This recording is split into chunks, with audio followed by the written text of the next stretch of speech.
नमस्कार भाइयों बहनों, आप सबका स्वागत है एक बार फिर से हमारे यूट्यूब चैनल में। और हम लोग बात कर लेते हैं निफ्टी बैंक निफ्टी की। अगर आपने हमारे टेलीग्राम चैनल को अभी तक सब्सक्राइब नहीं किया है, फॉलो नहीं किया है, तो लिंक डिस्क्रिप्शन में है, आप वहाँ से फॉलो कर लीजिए। वहाँ पर मैं बहुत सारे अपडेट देते रहता हूँ। जैसे कि लास्ट टाइम अगर आपने मेरे यूट्यूब वीडियो को भी देखा होगा तो ये सपोर्ट एंड रेजिस्टेंस वगैरह मैंने पहले से ही मार्क करके रखा हुआ था। और टेलीग्राम में मैं पहले भी बता चुका था कि मैं 44,800 लेवल का वेट कर रहा हूँ। और वो लेवल आ चुका है और क्लोजिंग भी अब उसके ऊपर ही है। मतलब 44,800 के नीचे अभी तक एक बार भी क्लोजिंग नहीं हुआ। मार्केट एक बार नीचे तो गया है उसके, ठीक है, लेकिन क्लोजिंग कभी भी नहीं आया है। क्लोजिंग हर बार 44,800 के ऊपर ही है। अब नेक्स्ट क्या हो सकता है? देखिए, नेक्स्ट लास्ट के दो कैंडल को देखते हुए साफ लग रहा है कि मार्केट में एक स्ट्रेंथ है। स्ट्रेंथ इन सेंस कि बॉटम लेवल पे बाइंग आ रही है। जब ये कैंडल नीचे खुला था एकदम से बाइंग आई, और ये जब वापस नेक्स्ट डे यानी कि अभी हमारा लास्ट ट्रेडिंग डे जो था, उस दिन सेलिंग आया, लेकिन नीचे लेवल पे सस्टेन नहीं किया। एक यहाँ से वापस रैली आई जो कि कैंडल कुछ हैमर टाइप का बना हुआ है। और आपको भी पता है कि बॉटम लेवल पे अगर हैमर बनता है तो बहुत अच्छा माना जाता है, यहाँ से रिकवरी आने का चांसेस रहता है। और ये एक रेजिस्टेंस एरिया भी है, सॉरी सपोर्ट एरिया भी है, जिस एरिया का मैं काफ़ी दिन से वेट भी कर रहा था। तो यहाँ से मेरा एक्सपेक्टेशन ये है कि मार्केट में एक रैली आनी चाहिए जल्दी से जल्दी, जो मार्केट को एटलीस्ट वापस से इस लेवल तक लेकर जाएगी। और ये लेवल है तकरीबन 45,600, मतलब 46,000 का लेवल है। और इतना ही नहीं, मैं आपको बताऊं, थोड़ा सा लंबा अगर आप व्यू रखेंगे तो मैं आपको कुछ दिखाना चाहता हूं यहाँ पर कि कहाँ तक मार्केट जा सकता है।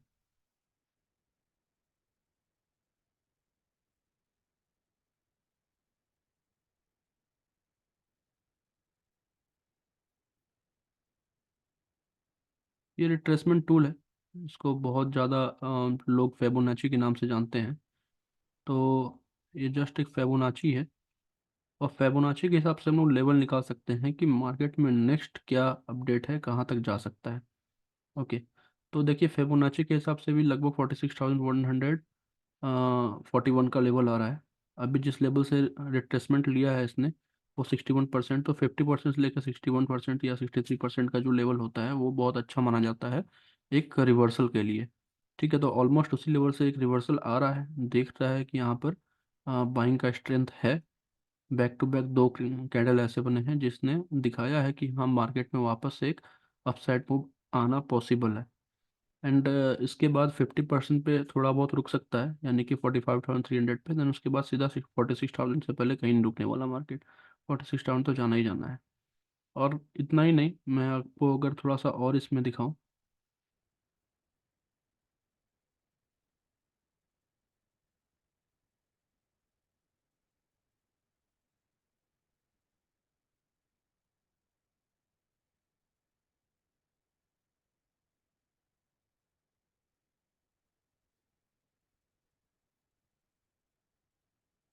ठीक है, अगर इस रिट्रेसमेंट को, सॉरी, थोड़ा सा इनकरेक्ट हो गया है।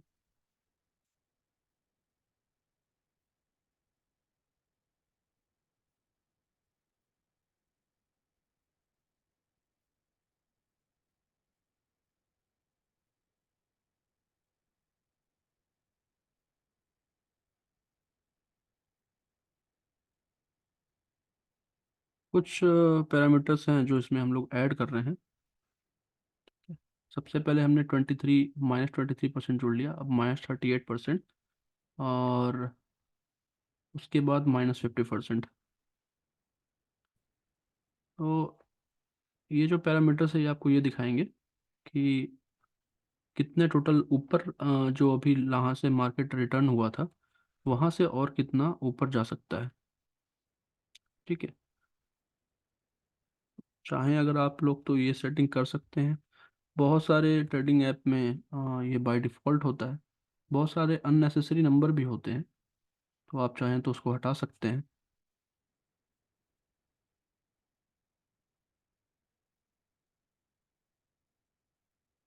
ओके, तो ये हो गया हमारा सेटिंग पूरा। इसको सेव करते हैं और देखिए, 50,000 का लेवल मैं डायरेक्ट बोल सकता था आपको, मैंने ऑलरेडी चेक किया हुआ था, लेकिन मैं सोचा कि एक बार आपको दिखा तो ये लगा करके। तो 50,000 का लेवल मैं एक्सपेक्ट कर रहा हूँ। मतलब ये बहुत जल्दी नहीं, लेकिन हाँ, ये लेवल अब जल्दी आने वाला है, जल्दी इन सेंस 1-2 महीने में, 3 महीने में भी आपको दिखेगा वापस से। ऑल टाइम हाई जो है वो ब्रेक होता हुआ दिखेगा, और यही वो लेवल है जहाँ से मार्केट वापस से रिवर्सल होगा। फिलहाल के लिए मेरा व्यू यही है, मैं यहाँ से रिवर्सल एक्सपेक्ट कर रहा हूँ।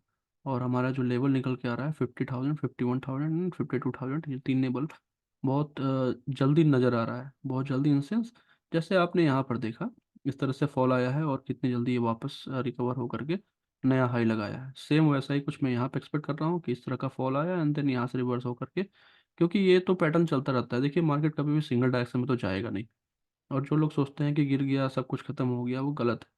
यहाँ से जब इतना ऊपर गया था मार्केट, तो आप देखिए एक शार्प फॉल भी आया था, फिर से वापस मार्केट नया हाई लगाया, फिर से एक शार्प फॉल था, उसके बाद वापस से न्यू हाई लगाया, फिर एक शार्प फॉल था, अब वापस से न्यू हाई लगाने के बाद एक शार्प फॉल है।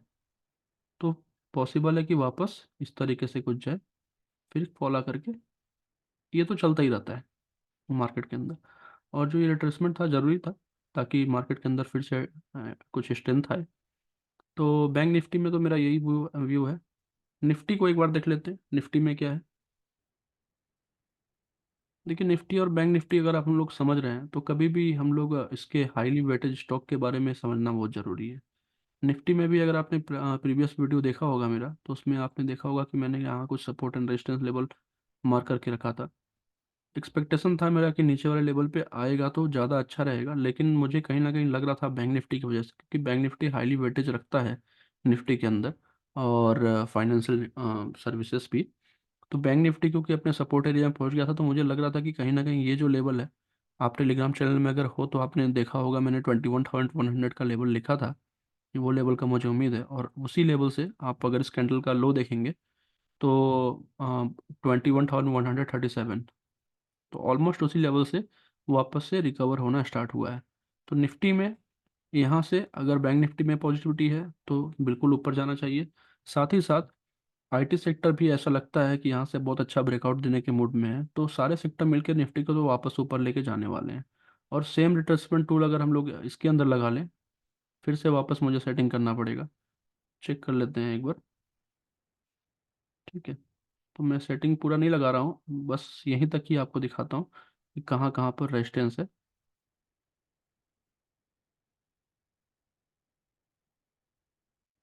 इस टूल्स का मैं बहुत ज़्यादा यूज़ नहीं करता हूँ, जब इस तरह का शार्प फॉल आता है तभी मैं यूज़ करता हूँ।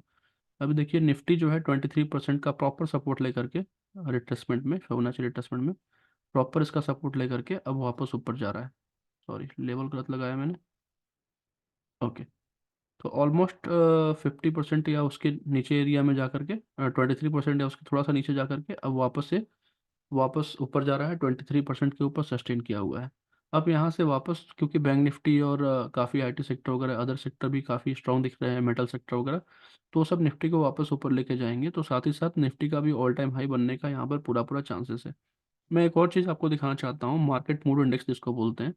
आप इस वेबसाइट पे जाकर देख सकते हैं, टिकर टेप पे जा करके। मार्केट मूड इंडेक्स अभी फियर में है, यानी कि एक्सट्रीम फियर में, लगभग एक्सट्रीम फियर के पास में है।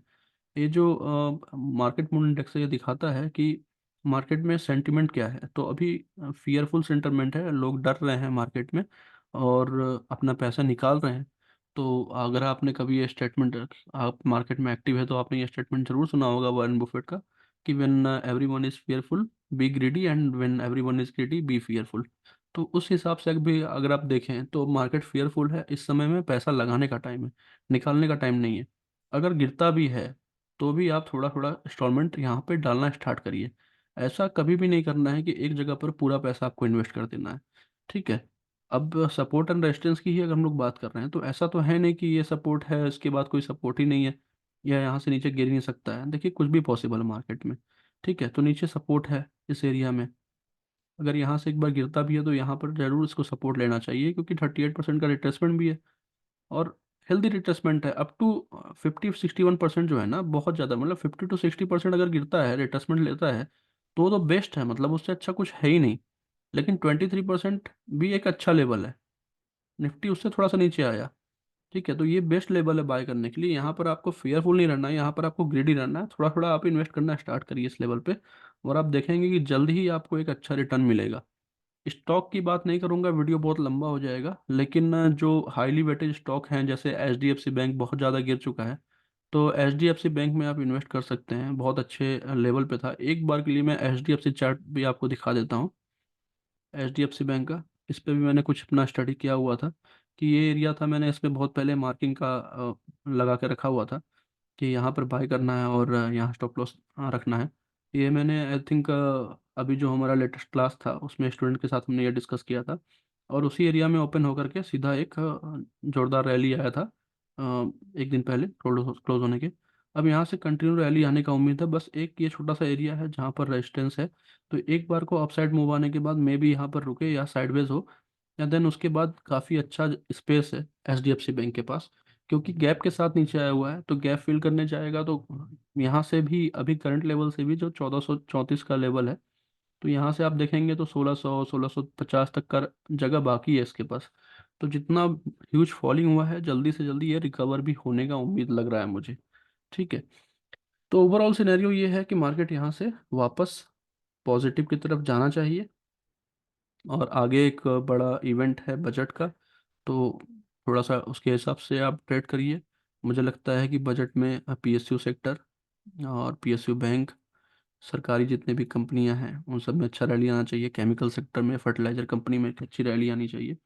तो थोड़ा थोड़ा आप उन सब में भी इन्वेस्ट कर सकते हैं, जरूर सपोर्ट और रेजिस्टेंस देख लीजिएगा, रैंडमली कहीं पर भी इन्वेस्ट करने से अच्छा है आप लर्न करिए। आप हमारे टेलीग्राम चैनल पे जुड़िए, वहाँ पर भी हम लोग रिकमेंडेशन देते रहते हैं, तो वहाँ से भी आप सीखिए एंड देन उसके बाद इन्वेस्ट करिए।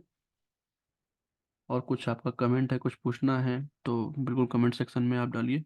जहाँ तक संभव हो मैं आपके हर एक क्वेश्चन का जवाब देने का कोशिश करूँगा। और अभी तक अगर आपने यूट्यूब चैनल सब्सक्राइब नहीं किया है तो प्लीज़ सब्सक्राइब करिए। Thank you so much.